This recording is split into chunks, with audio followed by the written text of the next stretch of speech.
wabarakatuh. Perkenalkan, nama saya Asri Febianis dengan NIM 2130111015. Baiklah, Asri akan membacakan jawaban atas pertanyaan UAS, yaitu soalnya jelaskan secara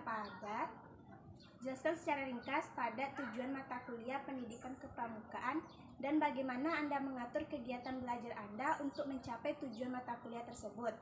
Jawabannya yaitu tujuan pramuka pada dasarnya kegiatan kepramukaan memiliki tujuan untuk melatih generasi muda agar memaksimalkan setiap potensi yang ada di dalam dirinya, baik itu intelektual, spiritual, sosial, dan fisik, dan membentuk karakter atau kepribadian dan akhlak yang mulia pada generasi muda, menanamkan rasa cinta tanah air dan bangsa di dalam diri generasi muda, menggali potensi diri dan meningkatkan keterampilan para generasi muda sehingga menjadi individu yang bermanfaat bagi masyarakat dan negara, bertujuan untuk membina kaum muda dalam mencapai sepenuhnya potensi-potensi spiritual, sosial, intelektual, dan fiksinya, agar mereka bisa membentuk kepribadian dan akhlak mulia kaum muda.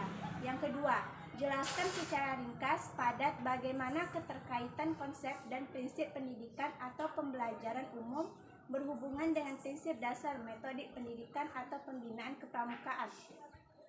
Yaitu jawabannya, metodenya kepramukaan pada hakikatnya tidak dapat dilepas dari prinsip dasar kepramukaan yang keterkaitannya keduanya terletak pada pelaksanaan kode kehormatan pramuka atau disebut dengan PDK, prinsip dasar kepramukaan, dan MK, metode kepramukaan, harus dilaksanakan secara terpadu. Keduanya harus berjalan seimbang dan saling melengkapi.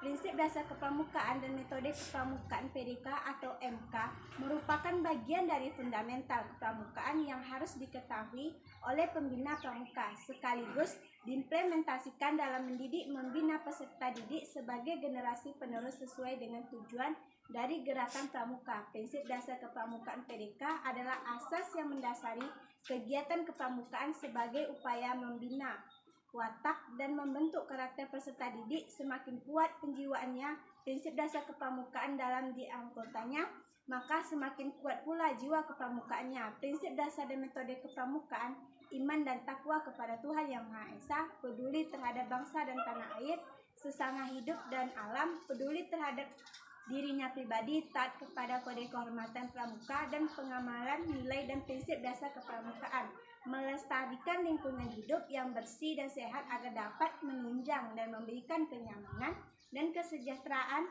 hidup masyarakat, mengakui bahwa manusia tidak hidup sendiri, melainkan hidup bersama berdasarkan prinsip kemanusiaan yang adil dan beradab. Yang ketiga, jelaskan secara ringkas padat permasalahan dalam pembinaan kepramukaan di sekolah atau madrasah. Saat ini berdasarkan pengamatan kita sendiri, ya, menurut saya, pendapat saya, masuknya pendidikan pramuka dalam struktur kurikulum pada pendidikan dasar patut diapresiasi. Pramuka dianggap sebagai wahana pembentukan karakter siswa, di mana isinya berupa siswa dilatih kepemimpinannya, kerjasama, solidaritas, mandiri, dan keberanian, dan pembinaan berperan sebagai orang tua yang dapat memberi penjelasan, nasihat, pengarahan, dan membimbing guru yang mengajarkan berbagai keterampilan dan pengaturan. Kakak yang dapat melindungi, mendampingi, dan membimbing adik-adiknya, yang membuat kesempatan untuk memimpin dan mengelola satuannya. Mitra atau pembinaan pramuka adalah anggota dewasa gerakan pramuka yang bertugas untuk merencanakan, melaksanakan, mengawasi pelaksanaan kegiatan kepramukaan di tingkat gugus atau depan gudet, dan kegiatan pramuka bertujuan untuk melatih kemandirian, untuk mendapatkan nilai-nilai karakter seperti budi pekerti yang baik, melatih kerjasama, dan masih banyak laginya. Yang keempat, jelaskan secara ringkas pada apa dan bagaimana ide Anda dalam mengatasi masalah dalam pembinaan kepramukaan di sekolah atau madrasah tersebut. Menurut pendapat saya, ide dalam mengatasi masalah dalam pembinaan kepramukaan di sekolah atau madrasah di masa depan ialah: yang pertama, saya sebagai pembina harus melakukan kegiatan yang menyenangkan seperti bernyanyi, bermain, tepuk tangan, tali temali, sandi, penjelajahan yang lainnya bersifat menyenangkan. Yang kedua, melakukan pengoptimalan otak kanan siswa.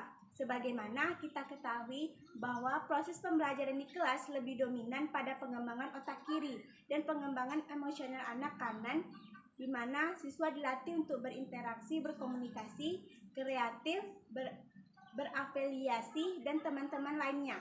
Disinilah kemampuan siswa dibangun sehingga mewujudkan salah satu pilar pendidikan atau disebut dengan versi UNESCO, lembaga PBB yang menangani pendidikan kebudayaan, yakni membekali siswa untuk dapat live together, hidup bersama dengan damai dan harmonis.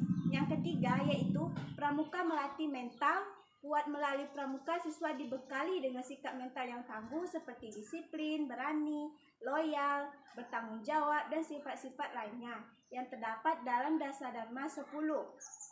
Pramuka di sini, pramuka adalah solusi untuk mengatasi persoalan mentalis siswa tersebut. Mungkin hanya itu yang dapat saya sampaikan. Terlebih dan terkurang, mohon maaf. Assalamualaikum warahmatullahi wabarakatuh.